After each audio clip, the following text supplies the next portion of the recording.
अस्सलाम वालेकुम नाज़रीन, इमरान याकूब खान साहब और ज़फ़र हिलाली साहब के साथ मैं हूं Sameena Pasha. Programme Viewpoint में आपको खुशामदीद कहती हूं। आज खैबर पख्तूनख्वा की तारीख का एक अहम दिन। यहां पर जनाब बल्दियाती इंतखाबात मुनक़िद हुए। 17 अज़ला में वोटिंग दिन भर जारी रही, शाम 5 बजे तक, जिसके बाद नताइज का सिलसिला भी शुरू हो चुका है और अभी तक बहुत वाज़ेह नताइज तो नहीं आए हैं। आहिस्ता आहिस्ता मुख्तलिफ तहसीलों से, मुख्तलिफ म्यूनसिपल कॉरपोरेशन से और उसके साथ साथ मुख्तलिफ जो देहाती इलाके हैं वहाँ से भी नताइज आहिस्ता आहिस्ता आ रहे हैं। लेकिन अभी हम इस पोजीशन में नहीं हैं कि ये फैसला कर सकें कि कौन सी पार्टी जो है वो आगे बढ़ रही है और कौन सी पार्टी पीछे जा रही है। बहरहाल एक दो इंटरेस्टिंग रिजल्ट ज़रूर आए हैं। पेशावर के हवाले से उस पर भी बात करेंगे, बन्नू के हवाले से उस पर भी बात करेंगे। लेकिन ओवरऑल अगर सारा दिन पोलिंग की बात की जाए तो कुछ अफसोसनाक वाक़यात ज़रूर पेश आए। एक जगह पर हमने देखा कि फायरिंग भी हुई और लड़ाई झगड़े के वाक़यात भी हुए। 4 अफराद जाँ भाग हुए हैं आज के दिन इस सारे लड़ाई झगड़ों के नतीजे में।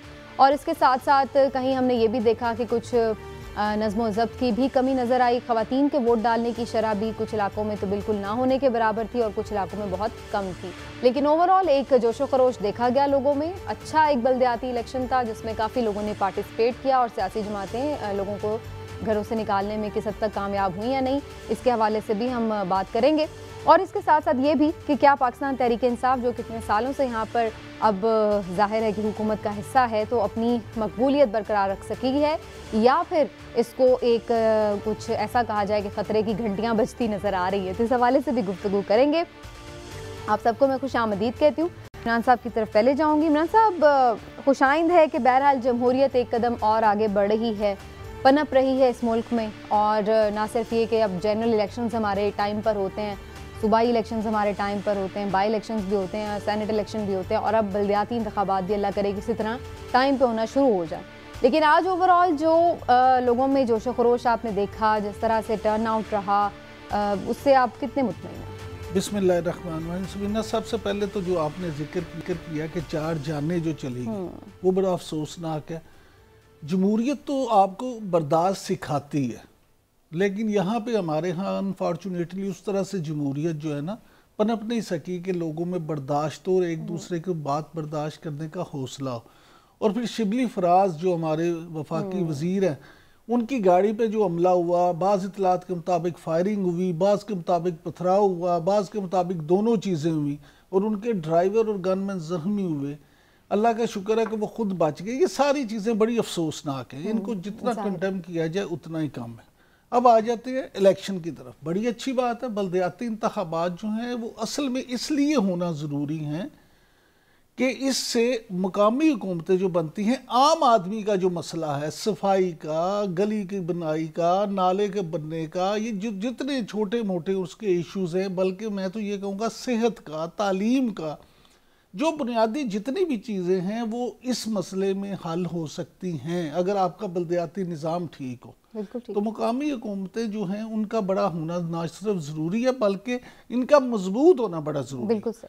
अब आज जो इलेक्शन हुआ है, अगर पर्टिकुलर आज की बात करें तो आज 61 तहसीलें हैं जिनमें ये आज इलेक्शन हुआ है। अब असल में ये इम्तहान है PTI का, तहरीक इंसाफ के लिए इम्तहान क्या है, उसकी मकबूलियत का इम्तहान है। वो हुकूमत का हिस्सा नहीं है। पिछले 8 साल से ज़्यादा अरसा हो गया कि उसकी हुकूमत है PTI की वहाँ पे KP में।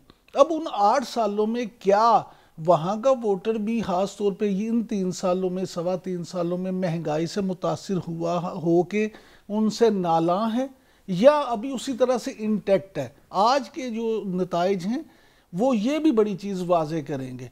और फिर आप ये देखें, इसके अलावा ये है कि अगर आज PTI जीत जाती है तो वो कह सकेंगे कि देखें जनाब, हमारा वोटर जो है वो अगर पंजाब में ये नून लीग कहती है कि हमारा वोटर इंटैक्ट है, सिंध में अगर पीपल्स पार्टी कहती है कि हमारा वोटर इंटैक्ट है, तो हमारा भी वोटर हमारे साथ इंटैक्ट है। अनलाइक खैबर पख्तूनख्वा की पब्लिक, जो कि हमने देखा है कि कभी भी किसी को सेकंड टर्म नहीं उन्होंने दी, इन्हें फर्स्ट टाइम मिली थी, इन्हें दी थी। अब इनके लिए ये क्वेश्चनेबल हो जाएगा अगर ऐसा मकबूलियत को झटका लगता है। और अगर इनको निश्चित से कम मिलती है तो फिर जो है ना इनके लिए एक सवालिया निशान जरूर होगा। दूसरा इसके अलावा ये है कि ठीक, चलिए मैं जरा एक ओवरऑल व्यू एक हिलाल साहब का भी ले लूं और उसके बाद फिर जाहिर है डिटेल में भी बात करेंगे। हिलाल साहब, आप समझते हैं कि लोकल बॉडीज का ये इलेक्शन होना वाकई स्ट्रेंथन करेगा वहां पर जो लोकल गवर्नमेंट है उसको, और लोगों के डोर स्टेप पे प्रॉब्लम सॉर्ट आउट हो सकेंगे? स्पेशली केपी में तो वो हमेशा पीटीआई बड़ा क्रेडिट लेती है कि जनाब हमारा जो लोकल बॉडी सिस्टम था वो सबसे ज़्यादा यूं कहा जाए कि स्ट्रेंथन करता था नीचे तक लोगों को। तो ये कैसे आप इसको देखते हैं? अगर लोकल गवर्नमेंट सिस्टम अच्छा नहीं होता और अगर जमहूरियत को एडवांस नहीं करता तो हमारे कॉन्स्टिट्यूशन में लोकल गवर्नमेंट नहीं होता। तो ये कहना कि ये अच्छा सिस्टम है कि नहीं, इसका मकसद नहीं है कि हम इधर फैसला करें। ये फैसला हो गया है और बड़ा अच्छा सिस्टम है और वाकई अच्छा है अगर उस स्पिरिट में चलाएं, और वो स्पिरिट में ना चलाएं जो कराची के लोकल गवर्नमेंट इलेक्शंस चला रहे हैं। प्रोविंशियल गवर्नमेंट सब चीज़ अपने हाथ में रख के उनको, जैसे मैंने उस दिन कहा था, वो लेबोरेटरी कलेक्शन सर्विसेज दिया गया है लोकल गवर्नमेंट को। तो local government is very good. अब आपको मैं बताता हूं इधर क्या हुआ। 4 लोग मारे गए। बन्नू में इलेक्शन पोस्टपोन हो गया। सिक्योरिटी सिचुएशन इलेक्शन कमीशन कह रही है डेवलप हो गया। एक पोलिंग ऑफिसर और उनका जो मियाँ है वो अरेस्ट हो गए। 2 काउंसिल्स पेशावर में सस्पेंड हो गया। और जैसे इमरान याकूब ने कहा है, शिबली पे भी अटैक हो गई, शिबली हमारे मिनिस्टर साहब पे। मैं ये जानना चाहता हूं, मैंने किसी को पूछा, मैंने कहा यार ये क्या है, इट्स डिसग्रेसफुल। अगर local government hotel 17 district councils में ये हो रहे हैं तो जनरल इलेक्शंस में इधर क्या होगा? तो वो बड़ा हंसा, कहने लगा ये तो एक्सीलेंट। कहता है फिक्र ये तो बड़ा वायलेंट सोसाइटी, ये तो कुछ नहीं हुआ है, इसके माने लोग ठीक ठाक वोट कर रहे हैं। मैंने फिर एक और आदमी से पूछा, मैंने कहा यार ये लड़ाई किस पे बातें हो रही हैं? सोचिए किस चीज पे लड़ाई हो रही है? ठप्पे पे, बैलेट बॉक्सेस और ठप्पास। प्रिसाइसली वो चीज जो अगर ईवीएम्स आए नहीं होगा, बैलेट बॉक्स भी नहीं होगा और ठप्पा भी नहीं लगेगा और फौरन डिक्लेयर होगा। आज हम किस बात डिस्कस कर रहे हैं? 10 बज रहे हैं और कोई हमारे को इलेक्शंस पता नहीं है रिजल्ट्स। क्यों नहीं पता है भाई? 71 आप कह रहे हैं 61 सीट्स, कुछ नहीं पता है। 5 घंटे हो गए और कुछ नहीं पता है। क्यों? गिनती हो रही है। या फॉर गॉड सेक, अगर आप अभी भी ईवीएम्स का मतलब ना जाने तो कभी नहीं जानेंगे। बिल्कुल सही है। चलिए, मैं हमारे साथ ब्यूरो चीफ पेशावर आमिर शहजाद मौजूद हैं, तो मैं ज़रा ओवरऑल एक लेती हूँ आज का दिन कैसा गुजरा और इस वक्त क्या हो रहा है।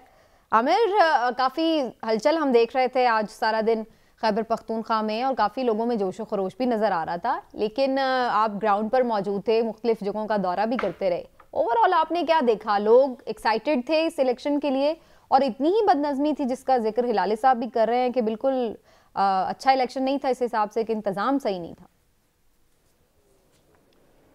जी शुक्रिया समीना। पहली मैं बात करता चलूँगा ज़फ़र हिलाली साहब ने जो जिस पॉइंट की तरफ बात की, यकीनन जो आज का इलेक्शन था उसको अगर हम एक नाकाम इलेक्शन कहें तो ये कहना गलत नहीं होगा। सिक्योरिटी पॉइंट ऑफ व्यू से अगर मैं बात करूं तो दावे बड़े किए गए थे कि फुल प्रूफ सिक्योरिटी दी गई है, इंतजामात अच्छे किए गए हैं, वोटर्स को मुश्किलात नहीं होगी, लेकिन इसके बरक्स ज़मीनी हक़ाइक़ कुछ और ही हैं। बात कीजिए अगर पेशावर समेत जो दीगर अजला हैं वहाँ पर हमने ये सूरत हाल देखी कि वहाँ पर ख़वातीन को वोट डालने से रोका गया। जो लोग मुझे तो लग रहा है अभी भी आपकी बैकग्राउंड में हवाई फायरिंग हो रही है। सुबह से लोग अपने घरों से निकल के सर्दी में ठंड के मौसम में आए और वोट पोल करने के लिए आए और खास जज्बा लेकर आए, लेकिन चूंकि हर एक बंदे ने 6 वोट पोल करने होते थे तो जो पोलिंग अमला था उनकी सुस्तरवी बहुत ज्यादा देखने में आज आई है। उसके साथ साथ मैं बताता चलूं कि बदनज़मी की अगर बात की जाए तो सूबाई दारुल-हुकूमत पेशावर जो कि खैबर पख्तूनख्वा का एक मेन हब है, सबसे ज्यादा मसले मसाइल हमने यहाँ पर ही देखे और वो मसले यही थे कि यहाँ पर कहीं पर जो है खवातीन को अंदर जाने से रोका जा रहा है तो कहीं पर मर्द हज़रात जो है उनको वोट ही पोल करने नहीं दिया जा रहा था। इसी तरह जो सियासी जमातें हैं वो भी दिन पर आपस में जो है उलझती रही हैं और उन्होंने भी रही सी कसर पूरी की है। तो यकीनन जो आज का इलेक्शन था, आज का जो दिन था वो अगर बात की जाए। अच्छा आमिर, अभी भी आपके अकब में मुझे फायरिंग की आवाजें आ रही हैं, ये कोई जीतने वाले जश्न मना रहे हैं, ये इसी वजह से फायरिंग हो रही है? जी बिल्कुल, ज़ाब्ते इखलाक की खिलाफ वर्जियां खुल्लम जारी है। जिस जगह पे हम मौजूद हैं यहाँ पर हमारे सामने पुलिस की पेट्रोलिंग टीमें जो है गश्त कर रही है, लेकिन मेरे पीछे जो आप आवाज़ें सुन रही है, जीतने वाले उम्मीदवार हैं वो हवाई फायरिंग कर रहे हैं, लेकिन इनको कोई रोकने वाला नहीं है। आप इससे वाज़े मिसाल देखें कि पुलिस की मौजूदगी में ये सब कुछ हो रहा है, ज़ाब्ते इखलाक की खिलाफ वर्जी है, लेकिन इन लोगों को कंट्रोल करने वाला कहीं पे कोई दिखाई नहीं दे रहा। इंतजामिया हमने आज देखा पूरी तौर पर नाकाम दिखाई दी है। और आमिर जी इंतजामिया तो नाकाम रही है। हाँ जी, इंतजामिया तो नाकाम रही है। आप मुझे ये बताएं कि पेशावर में और नौशहरा में आज जो हुआ उसको आप किस हवाले से देखते हैं? अभी जो इतलात हैं यहाँ पेशावर में कहा यह जा रहा है कि जमीयत उलमा इस्लाम के जो कैंडिडेट हैं वो इस वक्त आगे हैं वोटों में, जितना रिजल्ट अभी आया है। तो आप इस हवाले से क्या कहेंगे, क्या देखते हैं, क्या सिचुएशन है ऑन ग्राउंड, क्या सिचुएशन है? जी इमरान साहब, ऐसा है कि सूबाई दारुल हुकूमत पेशावर में इस वक्त JUI के जो उम्मीदवार हैं आजी ज़ुबैर अली वो लीड पर जा रहे हैं। करीबन 15,000 से ज़ायद वोट जो उन्होंने लिए और 65 जो पोलिंग स्टेशन है उनका गैर हतमी गैर सरकारी नतीजा आ गया। इसी तरह अगर बात की जाए सवाबी में तो एक बड़ा सियासी ख़ानदान जिसका ताल्लुक हुक्मरान जमात तहरीक इंसाफ से है उसको भी शिकस्त का इस वक्त सामना है सवाबी के अंदर। अगर मर्दान की बात की जाए तो मर्दान में जो जिला आमिर एक सेकंड, आपने अभी जो स्वाबी का जिक्र किया तो तहसील रजर जो है जहाँ पे वो जीत शहराम तरक़ई के चचा जो थे वो हार गए हैं और बुलंद इकबाल जीत गए हैं, तो ये एक्सपेक्टेड था ये या नहीं? ये अपसेट हुआ है कोई? ये अपसेट हुआ है चूंकि लोग जो हैं वो चेंज चाह रहे थे और लोगों के पास तब्दीली का यही मौका था कि वो बल्दियात के अंदर अपनी पावर बता सके। कि खैबर पुख्तनख्वा के अंदर ये रिवायत रही है कि जो जमातें आई हैं उनको दोबारा इक़्तिदार नहीं दिया जाता, लेकिन पाकिस्तान तहरीक इंसाफ वाहिद जमात है जिसको खैबर पुख्तनख्वा की अवाम ने दूसरी बार भी मौका दिया कि तब्दीली आ सके। तो आज उसी के समरात हैं कि हम सवाबी में देख रहे हैं कि जो लोग हैं वो हुक्मरान जमात से नाला दिखाई दे रहे थे और यही वजह है कि तरक़ई ख़ानदान ने काफ़ी भाग दौड़ की थी, उनकी कैंपेन काफ़ी अच्छी रही थी और बुलंद जो तरक़ई है वो इस वक्त शिकस्त उनको हो चुकी है और उनके अपोजिट जो ANP के उम्मीदवार थे वो कामयाबी। लेकिन खैर जाहिर है अभी मजीद बताए जाएंगे तो फिर ज्यादा बेहतर तरीके से इस बात का एनालिसिस किया जाएगा कि आवाम किस हद तक नाराज हैं या नहीं है, या ये कोई एक आध जगह ऐसा अपसेट है। आमिर आपका शुक्रिया, और मजीद भी हम अपने कॉरेस्पॉन्डेंट से बात करते रहेंगे कि ऑन ग्राउंड क्या सिचुएशन है उनसे जान सकें। लेकिन लाली साहब ये सीट बड़ी इंपॉर्टेंट है, पेशावर जो कि गढ़ है और ज़ाहिर है सूबाई दारुल हुकूमत है, वहाँ पर भी हम देख रहे हैं JUI फे का मतलब कैंडिडेट जो है वो जीत रहा है। बड़ा ये आपके लिए एस्टॉनिशिंग नहीं है कि मौलाना साहब के अगेंस्ट तो पूरी PTI आपको मालूम है कि कैंपेन चलाती है और वो पेशावर में जीत रहे हैं और सवाबी में जो है वहां पर भी मिनिस्टर साहब के चचा को शिकस्त हो रही है, तो is it alarming for PTI?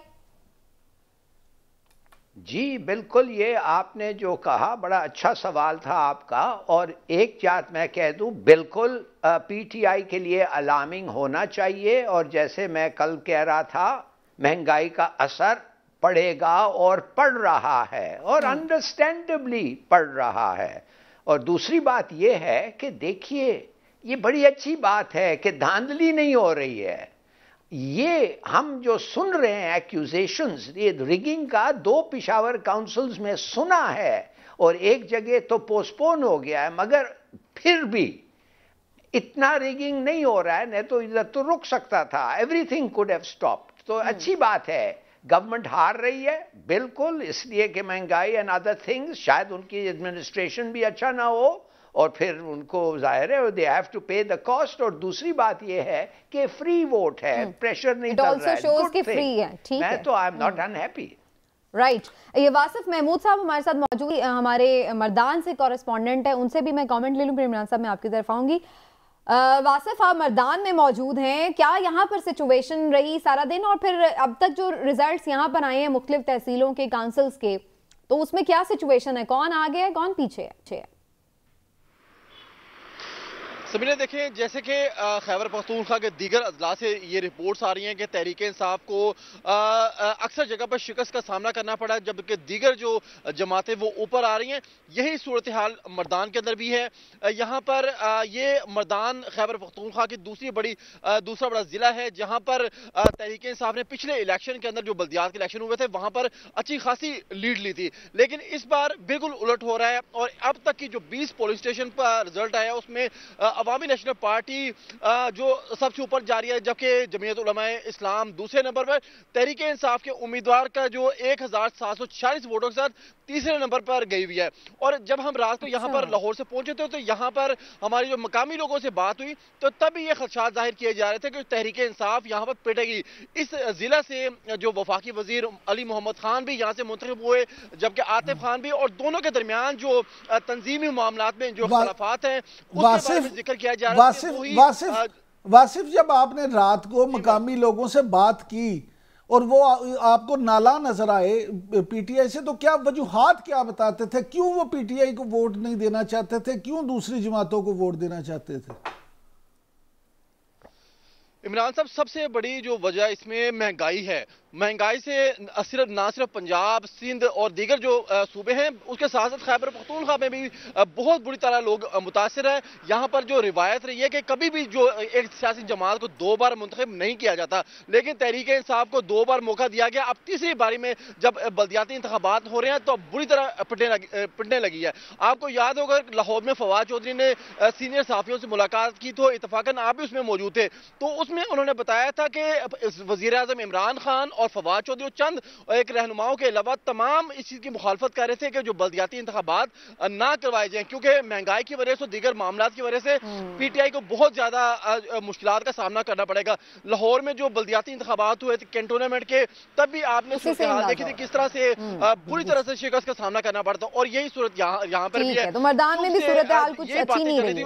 Right Wasif, आपका शुक्रिया। मैं इमरान साहब से जरूर इस पे कमेंट। इमरान साहब, अगरचे लोकल बॉडीज के लोग आकर महंगाई तो खत्म नहीं कर सकते, लेकिन अवाम के लिए एक ये कह सकते हैं हम कि अपने गम और गुस्से का इजहार करने का एक मौका बन गया लोकल बॉडी इलेक्शन। समीना, आपको याद होगा जिस मीटिंग का अभी इन्होंने जिक्र किया था वासिफ ने, मैंने वो उस दिन आके यहाँ प्रोग्राम में भी डिस्कस किया था कि फवाद चौधरी साहब ने कहा था कि सिवाय उनके और वजीर आज़म इमरान खान साहब के पीटीआई का कोई भी काबीना का रुकन बल्दियाती इंतखाबात करवाने को तैयार ही नहीं है, क्योंकि उन्हें पता है कि हमने परफॉर्म उस तरह से नहीं किया। साहब इतने कॉन्फिडेंट थे। देखिए प्राइम मिनिस्टर साहब, होता क्या है अलमिया, ये बड़े ऐवानों में रहने वाले, बड़े ऐवानों में बैठने वाले, वो उनके गिर्द एक ऐसा जाल बुन दिया जाता है कि उनको हकाइक का पता ही नहीं चलता। उनको सिर्फ उन चीजों का पता चलता है जो रिपोर्ट्स उन तक पहुंचती हैं, क्योंकि आम आदमी तक तो उनकी रसाई खत्म हो जाती है।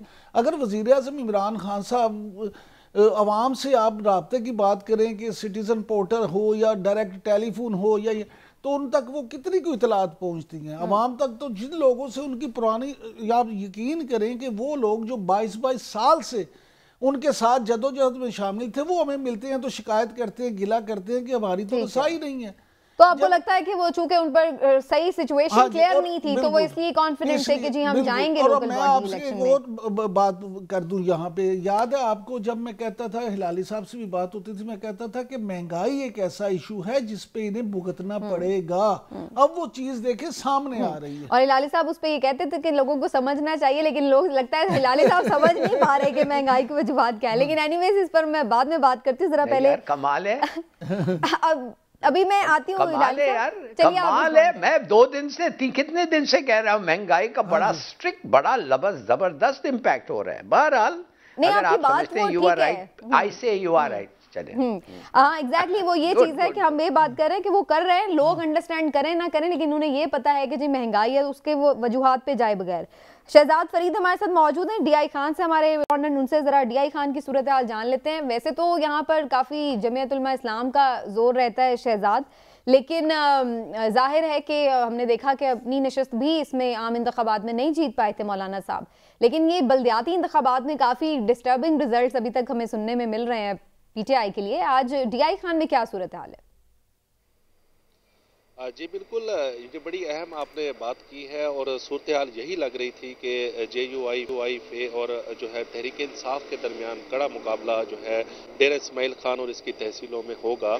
तो बिल्कुल ऐसी सूरत हाल हमें शहर में भी इस वक्त नज़र आई है। जब हमने अब तक के जो नताइज आ रहे हैं उसमें ज़्यादातर सूरत हाल ये है कि नीचे की जो सीटें हैं जिसमें कौंसलर की हैं जो है वो सीटें और लेबर कौंसलर की वो जो है JUI फे के जो उम्मीदवार हैं वो जीत रहे हैं, जबकि जो बड़ी सीटें हैं वो इस वक्त जो है तहरीक इंसाफ के जीत रहे हैं। यहाँ सूरत हाल थोड़ी सी इस वजह से मुख्तलिफ हमें आज नज़र आई है।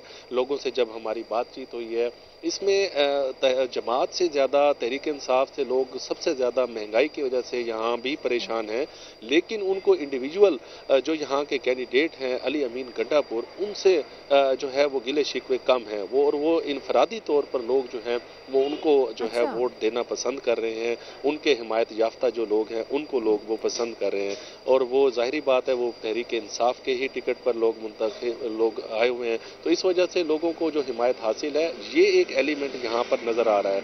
और यही सूरत हाल ना सिर्फ डेरा इस्माइल खान शहर बल्कि जो दीगर तहसीलें हैं उनमें भी यही ट्रेंड हमें जो है वो इस वक्त तक जो नताइज आ रहे हैं उसके मुताबिक नज़र आ रहा है। ताहम ओवरऑल बड़ा एक पुरअमन जो नज़र नहीं आ रहा था कि लगता था कि यहाँ पर काफ़ी जो है लॉ एंड ऑर्डर सिचुएशन की कोई सूरत हाल मुख्तलिफ होगी, लेकिन कल एक अफसोसनाक वाकया यहाँ पर पेश आया जब सिटी मेयर के लिए जो उम्मीदवार थे ANP की जानिब से वो उमर खताब। शहजाद मुझे ये बताएं कि उमर अमीन गंडापुर जो हैं उनके हवाले से शहर में क्या पोजीशन है, आप क्या समझते हैं कि वो कामयाब होंगे? जी इमरान साहब, इसमें फिल वक्त उनके जो इलेक्शन थे उमर अमीन गंडापुर के वो मुअत्तल इस वक्त मनसूख किए गए हैं, क्योंकि कल एक अफसोसनाक वाकया जो यहाँ पर पेश आया, जो कैंडिडेट थे इसी सीट के वो उमर खताब शेरानी, वो उनको जो है घर के बाहर जो है वो कत्ल किया गया, गोलियां। बिल्कुल ठीक है, तो ये अफसोसनाक वाकया पेश है यहाँ पे पोस्टपोन हो गया। चलिए शुक्रिया आपका, आप हमारे साथ मौजूद रहे। और ये थी जनाब DI खान की सूरत हाल। यहाँ पर भी वो बता रहे हैं कि थोड़ा कांटे का मुकाबला तो रहा है JUI में भी और PTI में भी, लेकिन वैसे इमरान साहब अली अमीन गंडापुर साहब जो हैं वो आमतौर पर काफ़ी ज़्यादा तनकीद की जद में रहते हैं मुख्तलिफ अपने बयानात की वजह से, लेकिन लग रहा है कि हल्के की सियासत में वो काफ़ी इन रहते हैं। और जैसे वो हमारे कॉरेस्पॉन्डेंट हमें बता रहे हैं कि उनके जो हिमायत याफ्ता लोग हैं उनको बहरहाल लोग पसंद कर रहे हैं। देखिए बात ये है कि वहाँ उनके पास वसाइल हैं, हुकूमत में रहते हुए अगर आपके पास वसाइल भी हों और आप इलाके में काम कर रहे हो तो लोग फिर आपको पसंद करते हैं। जो शहजाद फरीद बता रहे थे उसके मुताबिक तो यही लगता है कि अली अमीन गंडापुर ने डेरा इस्माइल खान में काम करवाए हैं, और अगर उन्होंने काम करवाए तो फिर यकीनन उसे उसका फल भी मिलेगा। कैंपेन का भी फर्क पड़ता है, कैंपेन का बिल्कुल फर्क पड़ता है। लोकल बॉडीज में तो मेरे ख्याल से ज्यादा ही पड़ता है। असल में लोकल बॉडीज हर बंदे तक एक्सेस कर रहे होते हैं। और कैंपेन के अलावा एक और बात समझे, ये इन इलेक्शंस में सिर्फ जमात का ही फर्क नहीं पड़ता, इसमें जाती ताल्लुक से बड़ा फर्क पड़ता है, जाती रेपो से बड़ा फर्क पड़ता है और जात बरादरी से बड़ा फर्क पड़ता है। अगर आपके ताल्लुकात लोगों के साथ अच्छे हैं, आपकी रेपुटेशन अच्छी है और आपकी बरादरी भी वहाँ काफी ज्यादा तादाद में है, तो फिर इन तीनों चीजों से आपके रिजल्ट में बड़ा फर्क पड़ेगा। इलाल साहब, इससे आप भी इस बात से एग्री करेंगे कि ये सिर्फ ये नहीं है कि लोग ये देख रहे हैं कि जी किस सियासी जमात का बंदा है इसलिए हम उसको वोट दे रहे हैं, लेकिन पर्सनल रिलेशन, बहुत सारे और फैक्टर्स भी होते हैं लोकल बॉडीज में, जैसे यहाँ पर हम देख रहे हैं। जी हाँ, बिल्कुल बिल्कुल, ये सब चीजें इंपॉर्टेंट है। ठीक है, हसाम अहमद हमारे साथ मौजूद है, हमारे नुमाइंदे हरिपुर से, उनसे भी जान लेते हैं क्या वहां पर हरिपुर में सिचुएशन है। हसाम, यहाँ पर कौन सी पार्टीज हैं जो लीड करती नजर आ रही हैं आपको, और क्या तगड़ा मुकाबला आपको नजर आ रहा है? PMLN भी कहीं एग्जिस्ट कर रही है, क्योंकि अभी तक जो हम मुख्तलिफ रिजल्ट्स देख रहे हैं उनमें कुछ हमें कोई खास नजर नहीं आया है कि PMLN के कैंडिडेट ने बहुत अच्छे वोट लिए हों। जी बिल्कुल सबीना, एक तो आपकी आवाज़ बिल्कुल आहिस्ता है, यहाँ पे बहुत ज़्यादा हल्ला गुल्ला हो रहा है तहसील हरिपुर के अंदर, और यहाँ पे अगर मुझे एग्जैक्ट सवाल समझ आया है तो मैं आपको बताता चलूँ कि तहसील चेयरमैन के लिए यहाँ पे मुकाबला तो होना चाहिए था दो बड़ी पार्टीज़ के अंदर, जहाँ पे पाकिस्तान मुस्लिम लीग नून और तहरीक इंसाफ है, लेकिन यहाँ पे आज़ाद उम्मीदवार हैं जो समीउल्लाह खान, वो बरतरी हासिल किए हुए हैं। पाकिस्तान जो है तहरीक इंसाफ वो पीछे है, जबकि नून लीग अभी तक के जो नताइज हैं उसमें वो मुकाबले में नजर नहीं आ रही है। ये समीउल्लाह खान को पाकिस्तान मुस्लिम नून की जानिब से जो है वो टिकट नहीं दिया गया था और उसके बाद इन्होंने आज़ाद लड़ने का फैसला किया और अब वो ये मुकाबला काफ़ी हद तक बढ़तरी हासिल किए हुए हैं। लेकिन नताइज अगर हमने सरकारी सतह की बात करें तो सिर्फ 25 पोलिंग स्टेशन के नताइज सरकारी सतह पर जमा हुए हैं, जो कि बिल्कुल बहुत कम है। 400 पोलिंग स्टेशन के नताइज आते आते पूरी रात गुजर जाएगी अगर सरकारी जाए। गैर सरकारी अभी मैं हसाम ये जो समीउल्लाह खान है ये मुस्लिम लीग नून के यहाँ पे जो MNA हैं उनके कोई करीबी अजीज भी हैं, रिश्तेदार हैं? जी बिल्कुल, उनकी बड़ी हमायत है और इन्होंने बड़ा काम किया हुआ है और ये इनको टिकट नून लीग की जानिब से जारी नहीं किया गया था, जिसके बाद इन्होंने ये फैसला किया कि वो ये आज़ाद हैसियत से इलेक्शन लड़ेंगे। और हमें नजर भी आ रहा है कि लोगों की सपोर्ट और वोट उनको आज बड़ी तादाद में पड़े हैं। और हालांकि ये सिटी हरिपुर से भी ताल्लुक नहीं रखते, साथ जो उनका है इलाका वहां से ये ताल्लुक रखते हैं और सिटी हरिपुर से भी वो बढ़तरी हासिल की है। और तो ये अच्छा फैसला साबित नहीं हो रहा PMLN के लिए उन्हें टिकट ना देना, क्योंकि जाहिर है उनके कैंडिडेट कहीं मुकाबले में भी नहीं है। ये वही बात है समीना जो अभी हम कर रहे थे और भी कि फैक्टर और भी। और ये देखिए मुस्लिम लीग नून से इनका ताल्लुक था, ये मुस्लिम लीग नून के ही कारकुन थे, लेकिन मुस्लिम लीग नून ने इन्हें टिकट नहीं दिया, लेकिन उनकी बरादरी वहां पे और उनके ताल्लुकात उनकी रेपुटेशन अच्छी है, इसलिए वो अभी बढ़तरी ले रहे हैं। बिल्कुल ठीक है। और ये जाहिर है PMLN के लिए भी थोड़ा सा सोचने वाला पॉइंट है कि वो वहां पर अभी तक KB में कोई खास नहीं हासिल कर पाई है पॉइंट, लेकिन देखते हैं क्या होता है। अभी रिजल्ट्स आ रहे हैं। इदरीस अब्बासी भी हमारे साथ मौजूद है जनाब कोहाट से, जरा वहाँ की सिचुएशन जानते हैं। इदरीस, कोहाट में आप मौजूद हैं, यहाँ किसका पलड़ा भारी अभी तक नजर आ रहा है? अभी तो खैर बहुत कम रिजल्ट्स आए हैं, लेकिन जो आप तक पहुंचे हैं उसमें कौन आगे है? जी देखें, इस वक्त मैं मौजूद हूं कोहाट सिटी में और इस वक्त जो गैर हतमी गैर सरकारी नताइज का जो सिलसिला है वो आता जा रहा है। चूंकि अभी जो पोलिंग स्टेशन से जो रिकॉर्ड है वो यहाँ पर AC ऑफिस में, डिस्ट्रिक्ट काउंसिल ऑफिस है, यहाँ पर वो लाया जा रहा है और यहाँ पर इनके जो फॉर्म 45 है वो यहाँ पर जमा कराया जा रहा है। लगभग अभी तकरीबन 35 के करीब जो है पोलिंग स्टेशन के यहाँ पर जो रिकॉर्ड है, जो पेपर्स हैं और जो यहाँ पर जमा कराए चुके हैं। क्योंकि अभी दीगर तकरीबन यहाँ की बात करें, टोटल 486 पोलिंग स्टेशन थे इस पूरे कोहाट जिले में और जो कोहाट सिटी थी यहाँ पर 250 के से जाहिद जो पोलिंग स्टेशन से इस कोहाट सिटी के थे। इसी तरह गुम्बट है, उसके अलावा लाची का इलाका है, दारा आदम खेल का इलाका यहाँ पर है, जिसके पर ओवरऑल जितने टोटल 486 जो पोलिंग स्टेशन थे, उसके अलावा 47 उम्मीदवार यहाँ पर मर्दे मुकाबिल थे। अगर कोहाट सिटी की बात करें तो यहाँ पर PTI वर्सेस PTI देखा जा रहा था, क्योंकि यहाँ पर जो सबसे अभी पलड़ा भारी है वो यहाँ पर आजाद उम्मीदवार हैं शफी जान, और उसके अलावा जो दूसरे पे आ गए हैं वो JUIF के मौलाना शेर जमान है, जबकि नून लीग के मोहम्मद शाकिर तीसरे पे। जबकि अगर PTI की बात करें तो वो अभी इस वक्त कोहाट सिटी से वो चौथे नंबर पर अभी जो है यहाँ पर कोहाट सिटी में मौजूद है और 5वें पे पीपल्स पार्टी जो है यहाँ पर अभी इस टाइम जो पलड़ा जो चल रहा है, जो काउंटिंग्स आ रही है इस टाइम, जो आजाद उम्मीदवार है शफी जान वो इस टाइम तकरीबन 3000 की जो लीड पर है वो यहाँ पर ज्यादा है। अगर बात करें जो PTI की वर्सेस PTI, तो ये शफी जान है, ये PTI के काफी मजबूत कैंडिडेट थे, लेकिन इनको टिकट नहीं जारी किया गया। उनकी जगह पर यहाँ पर सुलमान शनवारी जो है, जो अभी इस वक्त सिर्फ 600 तकरीबन 700 या 750 के करीब जो है यहाँ पर अभी तक वो सिर्फ वोट हासिल कर सके हैं इस कोहाट सिटी से। PTI की जानिब से सुलमान शनवारी को जो है यहाँ पर दिया गया, जबकि शफी जान यहाँ पर एक बड़े पुराने जो है इनके वालिद साहब भी यहाँ पर PTI के कैंडिडेट रहे, टिकट में जो इधर उधर दिया गया। ठीक है इदरीस, आपका शुक्रिया, आपने इस बारे में अपडेट किया। नाज़रीन, अभी तक की सिचुएशंस ये हैं। इमरान साहब, मैं आपसे एक फाइनल कमेंट लेना चाह रही हूँ, शॉर्ट सा, मुझे ब्रेक की तरफ जाना है। अगर PTI के लिए ये इलेक्शंस कुछ हॉरिबल साबित होते हैं KP में, अभी तो जाहिर है कबल अज़ वक्त है कुछ कहना, लेकिन अगर होते हैं तो आप समझ रहे हैं पंजाब में बलदियाती इलेक्शन करवाने की हिम्मत करेंगे? बिल्कुल नहीं करेंगे। और मैं आपसे कई दफ़ा कह चुका हूं कि मुझे तो ऐसे लगता है कि शायद बलदियाती इलेक्शन से पहले, पंजाब में बलदियाती इलेक्शन से पहले शायद कहीं पे आपके आम इंतखाबात ही ना हो जाए। अच्छा, हाँ जी। और PTI मैं नहीं समझता कि फिर पंजाब में हिम्मत करे। ठीक है, हिलाली साहब भी कुछ कमेंट करना चाहें। जी हिलाली साहब, आप भी कर लीजिए। पहले बात तो ये है कि बड़ी अफसोस की बात है कि आप कह रहे हैं कि इलेक्शंस होंगे कि नहीं होंगे।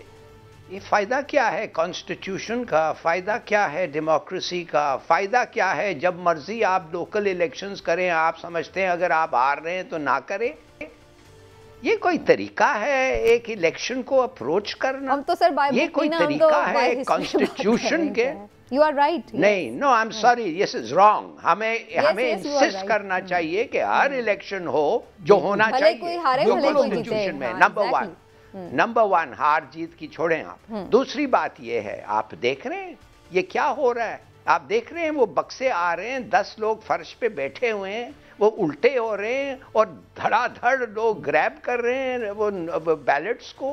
क्या आप समझते हैं इन लोगों की काउंटिंग अरेंज 10 घंटे, ये कितने हो गए हैं जी? 6 घंटे, 5 घंटे तो हो गए हैं, और आपने मुझे एक इलेक्शन नहीं बता सकी कि what is the result.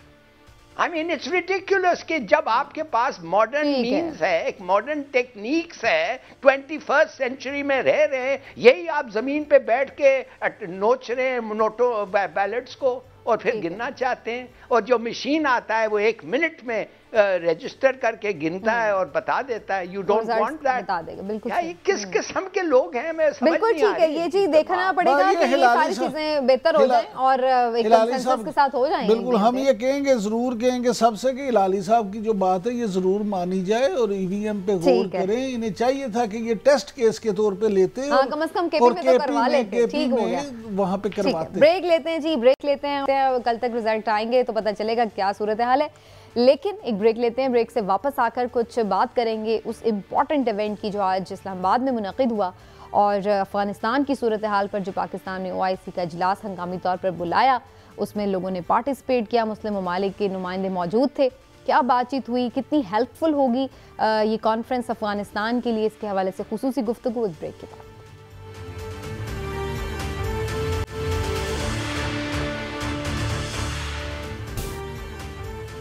Welcome back नाज़रीन। प्राइम मिनिस्टर ऑफ पाकिस्तान को आपने सुना, ये OIC कॉन्फ्रेंस से खिताब कर रहे थे आज, और उन्होंने अफ़गानिस्तान का मुकद्दमा, उनके मामलात, उनके हालात और उनकी जो मुश्किलात हैं उनको रखा सबके सामने। और ये कोई पहली दफ़ा नहीं है, हम कंटिन्यूसली उनको देख रहे हैं कि वो बड़े अच्छे से, बल्कि मैं तो ये कहूँगी कि शायद अफ़गान उमूर के एक्सपर्ट लग रहे हैं प्राइम मिनिस्टर साहब। सारी दुनिया को मुख्तलिफ जो इंटरनेशनल चैनल्स हैं वो भी आके अफ़गानिस्तान के हवाले से स्पेशली उनसे इंटरव्यू भी करते हैं और उनसे सारी बातचीत भी करते हैं। लेकिन बहरहाल आज जो ये कॉन्फ्रेंस मुनक़िद हुई है, ये एक बहुत बड़ा इवेंट था पाकिस्तान के लिए कि मुस्लिम उम्मा एक जगह पर इकट्ठी थी और पाकिस्तान उसका मेज़बान, और पाकिस्तान एक मुतहरिक किरदार अदा करने की कोशिश भी कर रहा है। लेकिन ये कोशिश, बहरहाल कोशिश है, किस हद तक कामयाब हो सकती है, इस पर बात करना बड़ा ज़रूरी है। जो ओवरऑल इसमें से कुछ सजेशंस हैं या जो कुछ आप कह लें कि जो चीज़ें तैयार की गई हैं कि भाई इन पे होना चाहिए, वो क्या है, वो मैं ज़रा आपके सामने रख दूँ और फिर इस पर डिटेल में बात करते हैं। पहली जो चीज़ है वो ये कि जी OIC के अंदर ही एक ऐसी राह निकाली जाए जिससे अफगानिस्तान को मतलूबा माली और इंसानी इमदाद OIC के मेंबर्स या दीगर डोनर्स की तरफ से बआसानी पहुँचाई जा सके। दूसरा ये कि हमें अफगानिस्तान की आवाम में अपनी सरमायाकारी बढ़ाना होगी, जैसा कि अफगान नौजवानों की तालीम, सेहत और तकनीक की महारत बढ़ाने के लिए। तीसरा ये कि एक ग्रुप तश्कील दिया जाए जिसमें OIC, अक़वाम मुत्तहिदा और बैनुल अक़वामी मालियाती इदारों के माहिरीन शामिल हों, जो अफगानिस्तान की कानूनी बैंकिंग सेक्टर तक रसाई मुमकिन बनाएं। चौथा ये कि हमें अफगान अवाम के लिए खुराक का तहफ़्फ़ुज़ यकीनी बनाना है। इस्लामी तंजीम बराए तहफ़्फ़ुज़ खुराक को इस अमल की रहनुमाई करनी चाहिए। पाँचवां ये कि अफगान इदारों की सलाहियत बढ़ाई जाए कि वो दहशतगर्दी और गैर कानूनी तजारत की रोकथाम कर सकें। और आखिर में ये कि हम अफगान हुकाम के साथ राब्ता रखें और उनकी मदद करें ताकि वो बैनुल अक़वामी बरादरी की तवक्कुआत को पूरा कर सकें, ख़ासकर सियासी और समाजी उमूर में तमाम मकातिब फ़िक्र की शमूलियत, इंसानी हुकूक, खुसूसी तौर पर ख़वातीन और लड़कियों के हुकूक की पासदारी और दहशतगर्दी के ख़िलाफ़ जंग वगैरह। तो ये जनाब इसके मकासद हैं, और क्या ये मकासद पूरे हो पाएंगे या नहीं, एक्सपर्ट से जानेंगे। पहले जाऊँगी हिलाली साहब की जानिब। हिलाली साहब, बातें तो सुनने में ये अच्छी लग रही हैं, लेकिन आप समझ हैं कि OIC की इस कॉन्फ्रेंस के नतीजे में इन पर अमल भी हो सकेगा? जी क्यों नहीं। पहली बात तो ये है मेरे ख्याल में कि आज हमारे प्राइम मिनिस्टर साहब को दाद देना चाहिए कि वो जो उन्होंने तकरीर किया, वो जो उन्होंने पॉइंट्स रेज किया, कोई और जो बोला है उनके बाद या उनके पहले या अब कोई भी नहीं रेज किया, और ये बड़ी अफसोस की बात है। इसलिए ये हमें बताता है कि अमेरिका का कितना इन्फ्लुएंस है OIC पे। मैं क्या कह रहा हूं? पहली बात तो मैं कह रहा हूं कि जो लव सैंक्शन है सिर्फ और सिर्फ प्राइम मिनिस्टर साहब ने आज कहा था और तुर्की के फॉरेन मिनिस्टर ने सैंक्शंस का लफ्ज इस्तेमाल किया था, मगर प्राइम मिनिस्टर ने यूनाइटेड स्टेट्स सैंक्शन के बारे में कहा था और कहा था कि इसको लिफ्ट करना चाहिए। बड़ी अच्छी बात है, दाद देता हूं मैं उनको कि कम से कम उन्होंने ये कहा, हालांकि और किसी को हिम्मत नहीं हो करने के लिए। वो जीसीसी स्टेट्स और अफ्रीका ग्रुप और एशिया ग्रुप जिक्र ही नहीं किया सैंक्शंस का। दूसरी बात, इस्लामोफोबिया वो उनका एक पुराना ये है। फिर उन्होंने क्या कहा, कहने लगे अमेरिका को नाम लेके, कहने लगे फासला रखो गवर्नमेंट से और हुकूमत से। तुम लोगों को तालिबान नहीं अच्छे लगते, ठीक है, तुम्हारा कोई प्रॉब्लम है तालिबान के साथ, सब जानते हैं, और उनको तुम मदद नहीं करना चाहते हो, ठीक है, मगर अवाम ने क्या गुनाह किया है कि उनके पैसे तुमने पकड़ लिए हैं, उनको तुम पनिश कर रहे हो? ये सही बात है? बिल्कुल नहीं, बड़ी अच्छी बात है। आई एम वेरी हैप्पी कि उन्होंने कहा। और तीसरी चीज उन्होंने कहा जो मैं चाहता हूं कि हर वक्त हर आदमी, हर पाकिस्तानी सफीर या प्राइम मिनिस्टर या प्रेसिडेंट जब बोले वो उसका जिक्र करे, और वो है कश्मीर का और वो है फलस्तीनियों का। तो ये 10-15 मिनट के स्पीच में प्राइम मिनिस्टर ने ये तीनों पॉइंट्स टच किए थे और मुझे नहीं याद है कि कोई और भी नहीं किया। ये हालत है ओआईसी का और ये हालत है ओआईसी की डोमिनेशन ऑफ द वेस्ट। ठीक, अब आपको मैं बताता हूं जो चीजें नहीं हुई हैं जो होने चाहिए थी। आप तो पढ़ के बता दिए हैं ना कि क्या एग्रीमेंट किस चीज पे हुआ है। बिल्कुल सही कहा आपने, पर किस चीज पे नहीं हुआ है वो भी सोचिए। सैंक्शंस खत्म नहीं हुए, ये तो मैंने अभी से जिक्र कर लिया था। फ्रोजन फंड्स, जो पैसे आपने रैंसम करके अमेरिका ने लिया है कि तुम जब ये करोगे फिर हम दोगे, वो फिर पैसे हम देंगे, वो आपने नहीं दिया वापस। बैंकिंग चैनल्स को जानबूझ के आपने उसको शुरू नहीं किया और ना कर रहे हैं, और उसका कोई प्लान ही नहीं है फिलहाल। और फाइनली, या सबसे ज्यादा इंपॉर्टेंट बात आपने जो किया है, जो अफसोस से किया है, आपने सबको कह दिया है कि हमारा कोई एपिटाइट नहीं है रिकग्निशन के लिए तालिबान का। भूल जाए रिकग्निशन, हमारा कोई एपिटाइट नहीं है।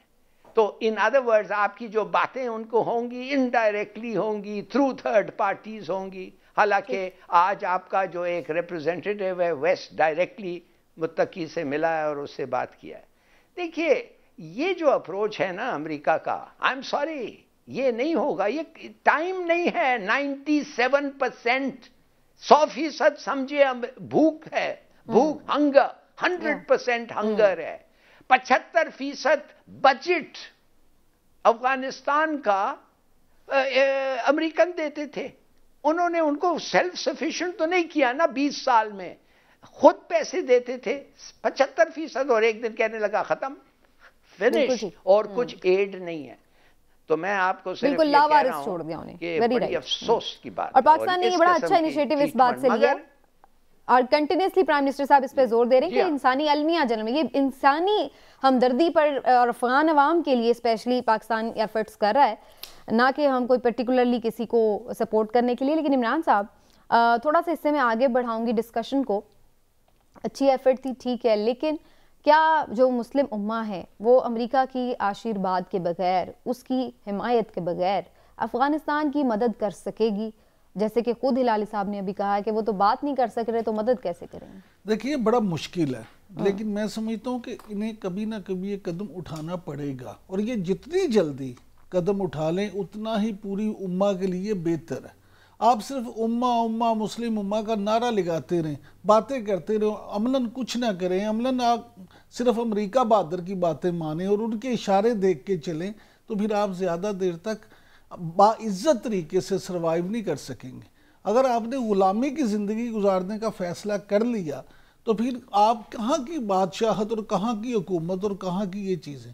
आप देखें कि एक जो जैसे लाली साहब फरमा रहे थे कि भूख वहाँ पे कितनी है, UNDP जो अक़वाम मुत्तहिदा का इदारा है उसके मुताबिक अगर इस बहरान को हल ना किया गया तो 97% लोग जो हैं वो गुर्बत की लकीर से नीचे चले जाएंगे, भूख से मर जाएंगे, उनका तो वो हाल होगा।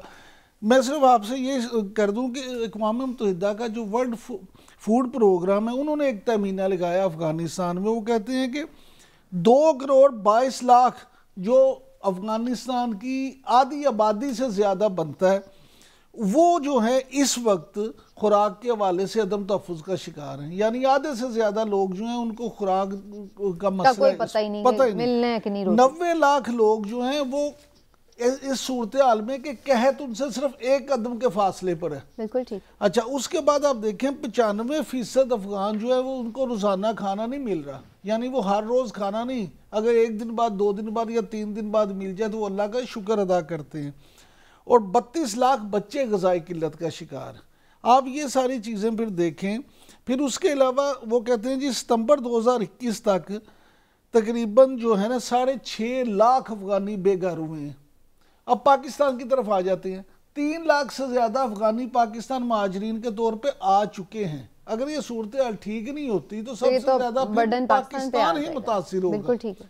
अब देखें पाकिस्तान क्या कर रहा है। पाकिस्तान अफगान अवाम के लिए लोगों के सामने बातें कर रहा है, लोगों को मना रहा है, लोगों के सामने उनका केस पेश कर रहा है, सिर्फ इसलिए कि अफगान अवाम का मसला हल हो, उनके लिए वहाँ बेहतरी आए।